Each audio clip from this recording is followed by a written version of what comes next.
नमस्कार दोस्तों। 31/12/2021 के हिंदू एडिटोरियल में एक चीज़ आया था। NFHH रिपोर्ट कार्ड आया था, जो नेशनल फैमिली हेल्थ सर्वे का रिपोर्ट आया था, जिसमें महिला विशिष्ट निष्कर्ष में निकाला गया था कि परिवार के हेल्थ के बारे में सर्वे किया गया था और इसमें कुछ सकारात्मक पक्ष और नकारात्मक पक्ष आए थे।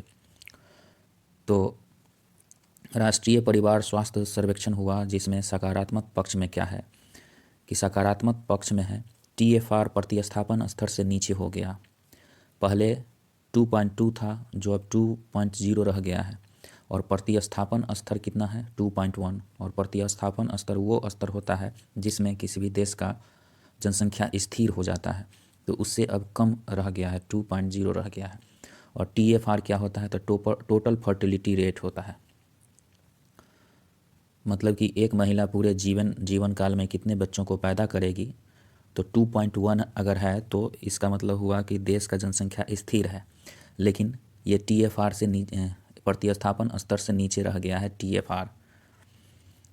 इसमें क्या है कि 31 राज्य और यूनियन टेरिटरी है ने 2.1 के प्रतिस्थापन स्तर से नीचे की प्रजनन दर रिकॉर्ड किया गया है, जो कि पूरे भारत की आबादी का 69.7% है। मतलब कि पूरे इंडिया की आबादी का 69.7% का जो प्रजनन दर है वो 2.1 है, से नीचे रह गया है। दूसरा पॉइंट है बेहतर परिवार नियोजन। तो बेहतर परिवार नियोजन में आधुनिक परिवार नियोजन विधियों को अपनाने में हुई वृद्धि है। जो पिछले बार का जो नेशनल फैमिली हेल्थ सर्वे हुआ था, यानी कि 2015-16 में, तो 47.8 था। तो 47.8% जनसंख्या आधुनिक परिवार नियोजन विधियों को अपनाने में संलग्न थी। लेकिन अभी उसमें वृद्धि हुई है, यानी कि 2019-20 में पूरे जनसंख्या का 56.5% आधुनिक परिवार नियोजन विधियों को अपनाती है। तीसरा पॉइंट है महिला साक्षरता में सुधार हुआ है।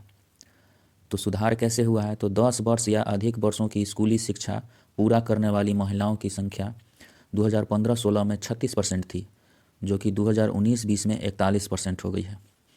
मतलब टोटल महिलाओं में 36% ही 10वां पास करती थी या 10 से ऊपर तक पढ़ती थी, जो कि 19 से 21 में 41% महिला 10 या अधिक वर्षों की स्कूली शिक्षा ग्रहण करती है। बेहतर मातृत्व स्वास्थ्य वितरण, प्रसव पूर्व देखभाल। मतलब बेहतर मातृत्व स्वास्थ्य वितरण हो रहा है। अभी सरकार के द्वारा बेहतर मातृत्व स्वास्थ्य वितरण है। तो प्रसव पूर्व देखभाल पहले 15-16 में 11.4% था, यानी कि प्रसव होने से पहले जो देखभाल, माँ का देखभाल होता है, वो 11.4% ही था 15-16 में, जो कि 19-21 के बीच में 70% तक पहुँच आया है। इसमें बहुत ज़्यादा उछाल आया है, यानी कि गर्भवती महिलाओं की देखभाल अच्छी ढंग से की जा रही है, 70% है। प्रसव उत्तर देखभाल सेवा ग्रहण 78% है, तो वो भी 15.6% की वृद्धि हुई है, यानी कि प्रसव होने के बाद माँ का देखभाल 19 से 21 में 78% पहुँच गई है। संस्थागत प्रसव सेवाओं का उपयोग, मतलब कि किसी हॉस्पिटल में जाकर प्रसव सेवा जिसका प्रसव होता है, तो उसमें 88.6% हो गई है 2019 से 20 में, जो अभी बढ़ोतरी हुई है 9.8% की। तो ये भी अच्छा है। उसके बाद इसमें और नेगेटिव है कि मासिक धर्म संबंधी हाइजीन उत्पादों का उपयोग करने वाली महिला 2019 से 21 में 77.3% हो गई है, जो कि 20% की वृद्धि हुई है। 2015-16 में से 20% की वृद्धि हो गई है और 19-21 में 77.3% हो गई है। किन लोगों की? तो वैसे महिलाओं की जो मासिक धर्म संबंधी हाइजीनो उत्पादों का उपयोग करती है। बैंक खाते रखने वाली महिला, तो 2019 से 21 में 78.6% महिला बैंक खाता रखती है और 54% महिलाओं के पास अपना मोबाइल फ़ोन है। तो ये सब पॉजिटिव चीज़ हैं जो इससे निकल कर आया है नेशनल फैमिली हेल्थ सर्वे से। इसमें कुछ नकारात्मक पक्ष भी है, जिसके बारे में हम लोग डिस्कस करेंगे। तो नकारात्मक पक्ष क्या है कि कुछ राज्यों में संस्थागत प्रसव का निम्न स्तर है, मतलब कि हॉस्पिटल में जाके प्रसव नहीं होती है। तो 11% गर्भवती महिलाओं तक कुशल जन्म परिचारिकाओं की पहुंच नहीं है और 49 जिलों में संस्थागत प्रसव दर 70% से कम है। वैसे पूरे इंडिया में 49 ज़िले हैं जिसमें संस्थागत प्रसव दर 70% से कम है।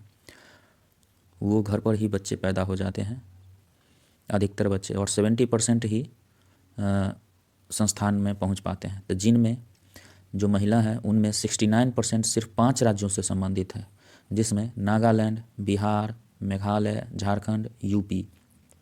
इसमें 69% बच्चे ऐसे हैं जो हॉस्पिटल में नहीं पैदा होते हैं। अगला पॉइंट है किशोर गर्भावस्था में मात्र 1% की मामूली गिरावट हुई है, यानी कि बाल विवाह होता है। किशोर गर्भावस्था मतलब 15 से 19 आयु वर्ग की 7.9% महिला माता बन चुकी है या फिर गर्भवती होती है। तो 15 से 19 आयु वर्ग के जो महिला हैं, जिसमें से लगभग 8% महिला माता बन चुकी होती है या फिर गर्भवती होती है। तो यानी कि शादी 18 साल से कम ही में हो रहा है, जिससे 7.9% महिला माता बन चुकी है या फिर गर्भवती होती है। दूसरा पॉइंट है कि प्रजनन स्वास्थ्य सेवाओं की निम्न अभिगम्यता। चौथा पॉइंट है बाल विवाह में नगण्य गिरावट, मतलब बाल विवाह पहले भी होता था 15 से 16 में 26.8% और 2019-21 में 23.3%, यानी कि जितने भी शादियां होती है 23.3% में बाल विवाह हो जाता है 23.3% महिलाओं का। और प्रत्येक 3 में से 1 महिला को अपने जीवन साथी की ओर से हिंसा का सामना करना पड़ता है, यानी कि 1/3 महिलाओं को अपने जीवन साथी की ओर से हिंसा का सामना करना पड़ता है। निम्न आर्थिक योगदान, यानी कि 25.6% वैतनिक रोजगार है, मतलब हमारे देश के आर्थिक योगदान में 25.6% वैतनिक रोजगार है, जो कि बढ़ा है 0.8%, जो कि बहुत कम की वृद्धि हुई है। तो आर्थिक विकास में इनका योगदान कम रह जाता है। सुझाव क्या है कि व्यापक लिंग शिक्षा को प्रोत्साहन देना होगा, प्रजनन स्वास्थ्य सेवाओं का विस्तार करना होगा, भेदभावपूर्ण सामाजिक मापदंडों को संबोधित करना, जैसे कि बाल विवाह का विरोध करना होगा, पक्षपातपूर्ण लिंग चयन नहीं करना होगा, जैसे कि कौन सा बच्चा हो, लड़का ही पैदा करना है या फिर लड़की ही पैदा करना है, तो इसमें पक्षपात नहीं करना है, तो इसका विरोध करना है। ये सब कुप्रथाओं को ख़त्म करना पड़ेगा और प्रौद्योगिकी आधारित सेवाओं को बढ़ावा देना होगा, बेहतर स्वास्थ्य सेवाओं के लिए प्रयास करना होगा। और निष्कर्ष क्या निकलता है? तो निष्कर्ष निकलता है कि लिंग आधारित हिंसा और हानिकारक प्रथाओं को संपोषित करने वाले भेदभावपूर्ण सामाजिक मापदंडों को सख्ती से संबोधित किया जाना चाहिए और महिलाओं को जीवन के सभी क्षेत्रों में अवसरों एवं स्वायत्तता का प्रयोग कर सकने के लिए सशक्त बनाया जाना चाहिए। धन्यवाद।